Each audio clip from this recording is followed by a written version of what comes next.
Yeah. So how did that feel to finally receive the award? I was shocked Yeah. and very, very humbled and very grateful. And I think in a lot of ways it says more about the kindness and generosity of the people that I've worked with over the past few years than about like the actual projects we've done, you know. So I just felt really, it's a really big honor because it's a recognition from the people in the community that I think of the most highly, you know, and like the people gathered in that room, they're kind of my personal gauge of integrity. Like when I think about how I want my community to be, how I want to be in the world, it's the opinions of those people that I look to in a lot of cases to decide, like, I don't know,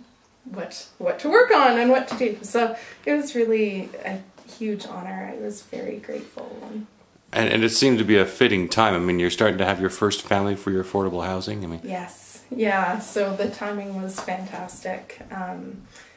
It's sort of a coming full circle of a lot of things, and it actually, you know, my sister put together this really beautiful slideshow of basically chronicling my life as a sister does, you know, like the life and times of Erika Olson. back on Strecker Farm. Yeah, yeah, born in 1970. Yeah. Anyway, so it was really like it was powerful to be recognized publicly for things that I've gotten to be involved in, but it was really, really powerful for me to feel so, I guess, witnessed by my family. Like my sister put things in that slideshow that I didn't know she knew about me, you know, and like chose songs that were really meaningful to me, and yeah, it was just really, it was very timely for me because I'm starting out on a lot of new projects right now, and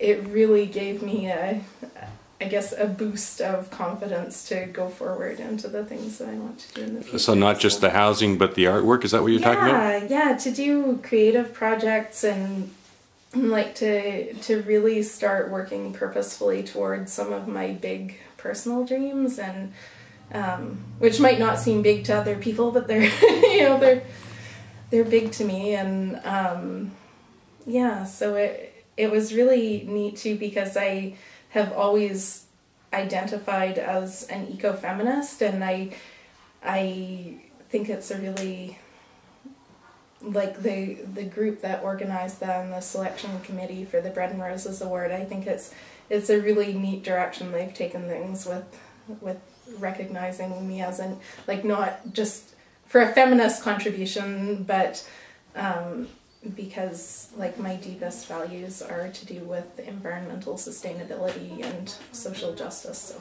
anyway, I'm totally rambling. I hope you got something useful out of this. Of course. Yes. But in terms of you have an art project coming up, do you not?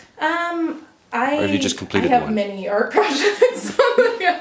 Like a true artist, yeah. Yeah, none finished. Yeah. So I've got like a gazillion projects on the go right now. I'm working on a children's book with my daughter featuring her artwork, which she comes up with characters that are far funnier than anything I could ever. She's 5, so she, you know how that goes.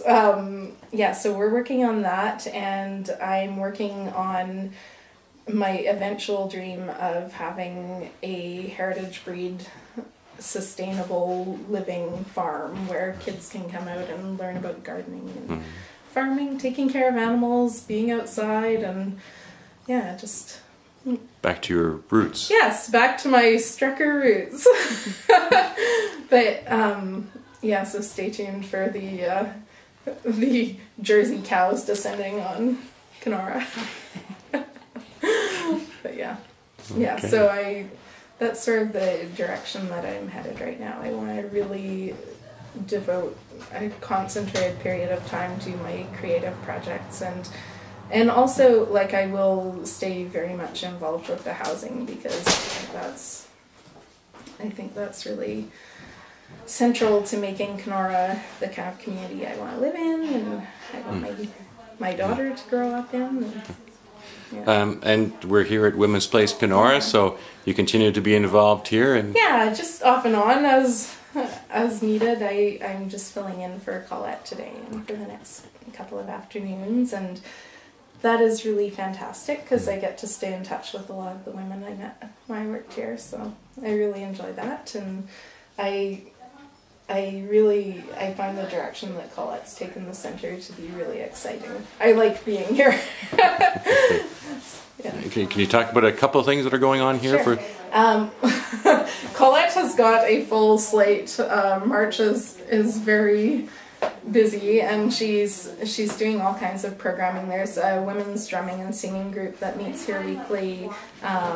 There's a sewing class that Janine de Gagne has been teaching upstairs, and that's been really popular.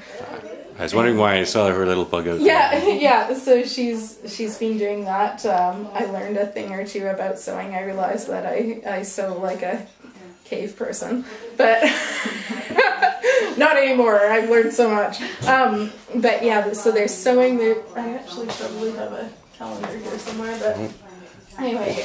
Well, we just pulled you away from the community kitchen. Yes, so, there's a community kitchen going on in the back that happens, I believe, once a month, and it's quite well attended. It is a partnership with the health unit, and I think what else is going on? Beadwork and that's lots. Okay. That's lots. Okay. Seriously, if you grab a calendar, there are like probably 15 different things going on this week. So.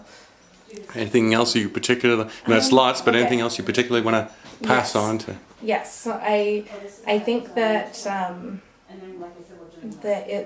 it was a really big and unexpected honor for me to get the Bread and Roses Award this year, and I can think of like so many women who deserve that recognition as well, and I look forward to working with them in the future, and yeah, I just think it's a really big honor, and it says a lot about the kindness of the people around me. So perfect.